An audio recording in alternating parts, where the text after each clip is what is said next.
Hi and welcome to Fairy Scribbles YouTube channel. This is another mini album that I've made just over the last few days, and I just thought I'd show it off. And most of the products I've used here are Kaisercraft. So the album is a Kaisercraft chipboard album, Kaisercraft papers, Kaisercraft, what are these called? The wooden chipboard embellishments. Other than that, I have used some Kazaz paper and some things out of my, Kazaz rub-ons. But a lot of these little side bits have just come out of my stash. And the flowers are a no-name brand, I think. So let's have a look. Now what I've done is I've created it with a holiday in mind. My husband and I are thinking about going on a holiday sometime next year with our little boy, and we thought, so I thought I would make this up ready for some of our photos, but I've left it a little bit generic just in case something happens and we don't go, or I use it before then. So yeah, so I'm going to personalize a little bit more when I decide what to do with it. So this is a multi-flip album. I'm not sure if that's what it's called, but the pages are all different lengths. So I've got little square ones here at the front. Now I've left this for little journaling. So we've got a little tag there for journaling. And I've left this one blank just for a little photo, I thought, for the three of us. And I love using clear paper, clear transparencies, and I've stamped all over that with Stays On ink and Kaisercraft stamps. So here we've got the longer rectangle page, and you can see I've spritzed bits of the pages and the flowers with gold shimmer spritz, and I've lots of little pockets for photos or journaling. I might even stick, if we decide to go, I might put our tickets in here.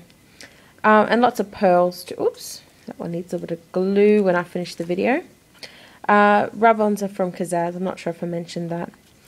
So we've got lots of little pockets for photos and journaling.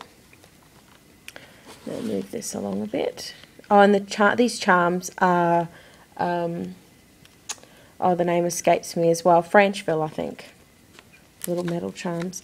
So we've got 1, 2, 3, 4 little flaps here for some little photos, and I've used rub-ons to decorate some of them. Life's a journey, not a destination, is what that one says. And this one, I've used a pocket here. It's got gold embossing on here and on the tag. Now I've left the back of the tag blank because it's quite a tight fit, and I want to be able to put a photo or something in there. So that's just the paper with a rub-on that says postcard and the gold embossing. Now, if you have a look at this, oops, I'll have to put that back in later. It's a bit hard one-handed.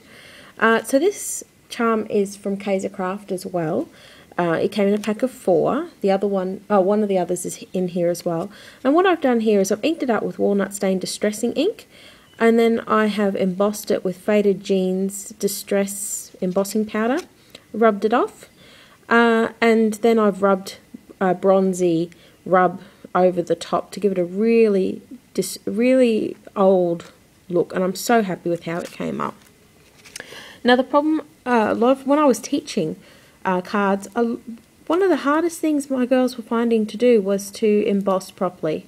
Now the little hint that I have is not so much to use anti-static pillow, which of course helps, but it's to know and to be able to tell the difference when your embossing powder is completely set or not. So you should see, as you heat your embossing, you should see it curl across like a wave as it heats through, and you should get a very solid look. And if your image is not consistent, if you hold it up to the light after you've embossed it and it's not looking consistent, you need to heat it again.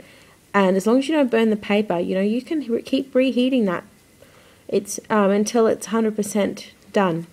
It's worth practicing. Of course, it gets a little bit trickier with the distressed ones because it's got a different texture when it's set, but it is worth practicing because it's not hard. You just need to know what it looks like when it is completely set.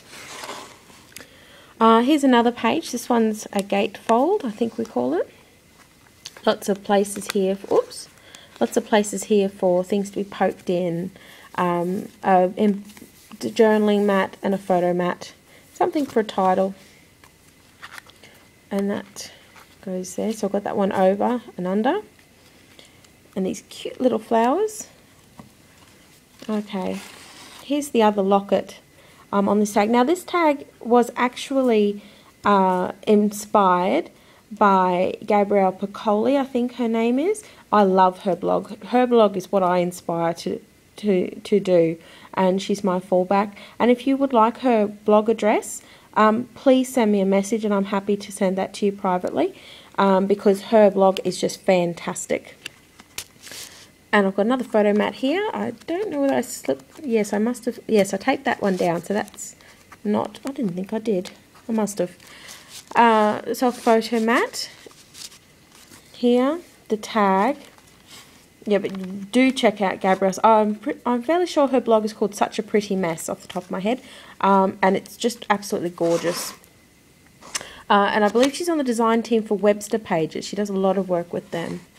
And here's the last page. So this is the biggest one. So we've got rub-ons and flowers and charms and pearls.